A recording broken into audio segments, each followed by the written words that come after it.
If I let Stephanie, It's live yeah, now. Okay. if I let Stephanie introduce me, we still be here until 10 o'clock. That's right. Stephanie gives the best introductions. Pamela, thank you. Thank you. I do not feel like a hero, but when listening to that, I was like, I had a hero's journey. I was waiting. So I was doing this, like maybe I have an S on my chest somewhere.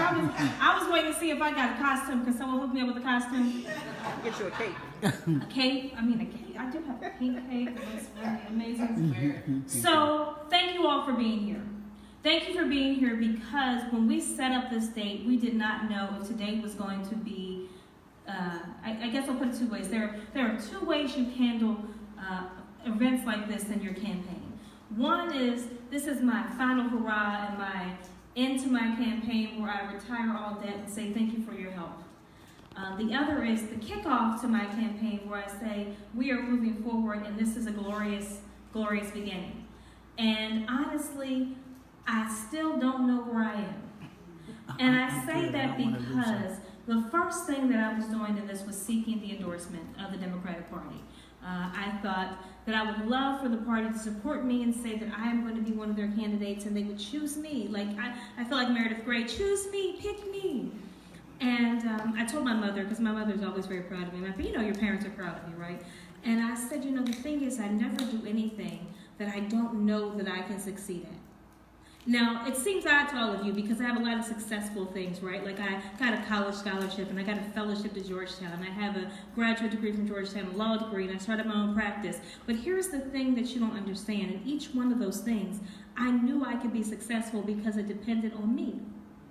It was me doing what I knew how to do, and I knew I was smart enough, I knew I was good enough, I knew I was capable enough. And this journey, in some ways, it reminds me of my little sister. Because my sister is much younger than I am. Not that you can tell, because, I mean, look at this. You're fabulous, dog. It's fabulous. My sister is younger than I am, and she was always willing to ask. You know, I grew up with young parents, and I always felt like, you know, it's hard for them, and I didn't want to ask for everything. I thought, well, they can't afford it, or it's too much, or it's, you know, I didn't want to ask for too much. But Jasmine always had the courage to ask for what she wanted. And sometimes she would fall flat on her face. She would try something, she'd fall flat on her face, but I tell her, I'm so proud of you. I'm proud of you because you will always try. And what I need you to understand is that when you try, even if you fail, you have taken another step up. You have ascended. And I was always too afraid to do that. And not that any of you know that about me, because most of you think Jackie just does whatever. But trust and believe everything I did, it was with the calculation that I knew I could succeed. And so when I made this run for judge, when I said I can't take it anymore, I don't like what's going on, I did it knowing that I might not succeed. So last week we had the endorsement meeting for the Democratic Party, and I had family members and friends with me, and people kept coming to me, how do you feel, what's going to happen? I said, oh sweetie, I'm not going to get endorsed. And they said, well, what do you mean? I said, no, they're not going to pick me. They're not going to pick me. And people couldn't understand why I'd say that, or why are you so calm about it? Because this journey was never about me.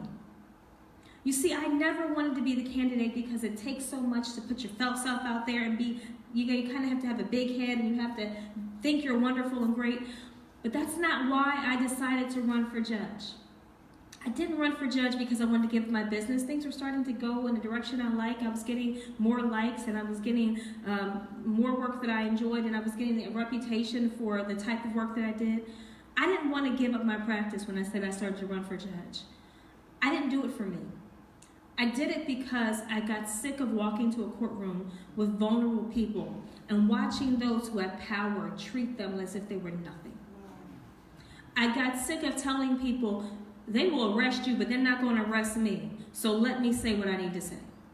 I got sick of having to tell a judge just a couple of months ago that I don't work for you, I work for him, and I'm going to do what's right, even when he threatened to have the sheriffs take me out of there in handcuffs. I have a law degree and a master's degree from Georgetown. I graduated in the top of many classes, got fellowships, scholarships, and all that, and yet I still feel the sting of the racism and sexism that is so rampant in our courts. And I don't say that lightly, because in order for me to do my job, I have to pretend that those things don't exist a lot. And I know a lot of us here have to do that. We have to pretend that I'm not being treated differently. That when I walk into a courtroom with an Italian briefcase that I know is Italian because I bought it in Italy myself, with a good suit on, with a good name, when I walk into the places where they say no admittance and someone tries to stop me and say, well, do you belong here? Yes, I belong here. And I was here before you were, and I will be here after you. And the fact that I still have to do that and pretend that it's not exactly what we all know it is bothers me. But what bothers me more is the way people are treated in this court. And so I'd love to tell you that I know exactly what the next stage is today. And I don't. You see, today I spoke with the leader of our party, and she asked me about my process. And she asked me what we can do to make it better. And she asked me if I had made a decision on how I was going to move forward. And I told her that there are people that I owe something to. And you are among those people.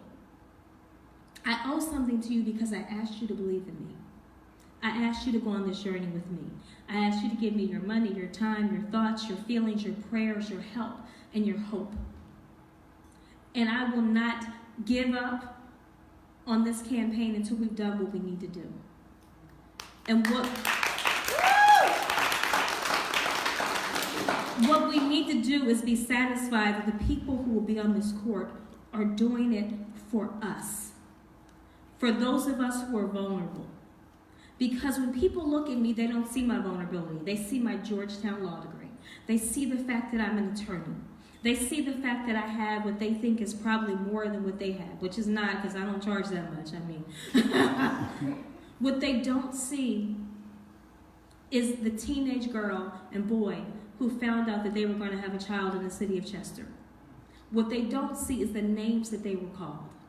What they don't see is my father and the scholarships that he had and things that he couldn't finish because of all the things that come with being a parent and trying to get over that and trying to grow through your life. What they don't see is how he suffered through drug addiction and worked his way out. What they don't see is my mother going through college and me watching her walk across that stage.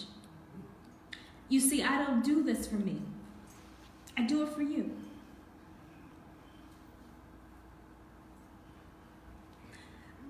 There is nothing more amazing than all the people who have loved me through everything.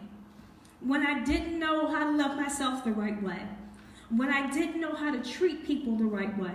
When I never thought that I was good enough, but I pretended to be anyway so that I can be worthy of the people who love me.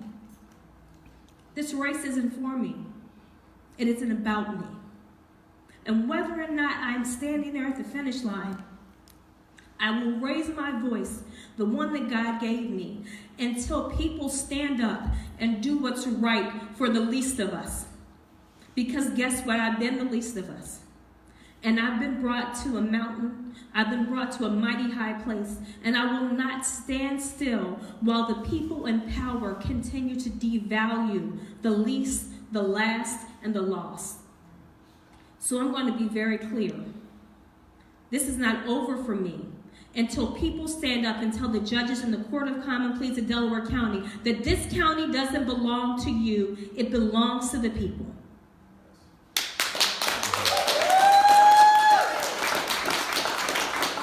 That your job is not to collect a salary, but to care about the people who come in front of you. This is a calling. This is something that has value.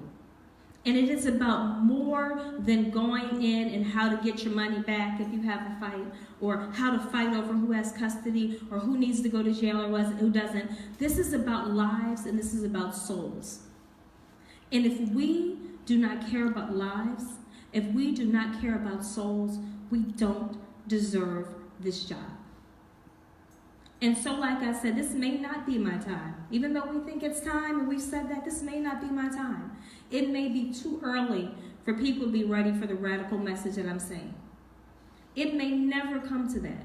It may never come to me being an actual judge. But what I know for sure is that I will never hold a message inside of me that God has given me to handle out that I won't give out. And if this platform lets me say things that no one else will say, then I'll keep saying them over and over and over again. And at the end of the day, My hero's journey will not be me being a hero. It will be every child that looks up and sees what we do and finding the hero in themselves. Every single one. And if I don't do anything else, when I look in the eyes of all these other poor little kids from Chester that people have discounted, that they said they are not worth anything, that they said that they can't get anywhere, when I remember each of us who've been there, you know, my aunt who's a teacher, with the principal certification, master's degrees, who was a kid from Chester, and I see other teachers in the room who are from here, from Chester, and an accountant, and a bank executive, and the state representative, that little girl from Chester, and our caterer, and I look at all the people here who've come from that same place where people have told us we can't do it. Well, yes we can. Yes we can. And so I thank all of you who are here. I thank all of you who are watching. This is a hero's journey not to be a hero. But this is a hero's journey to let us all discover the hero inside of us. So thank you for that. Thank you so much for that.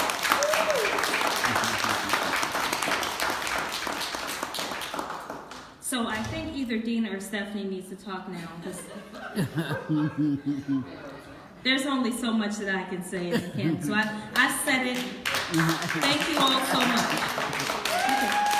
Okay.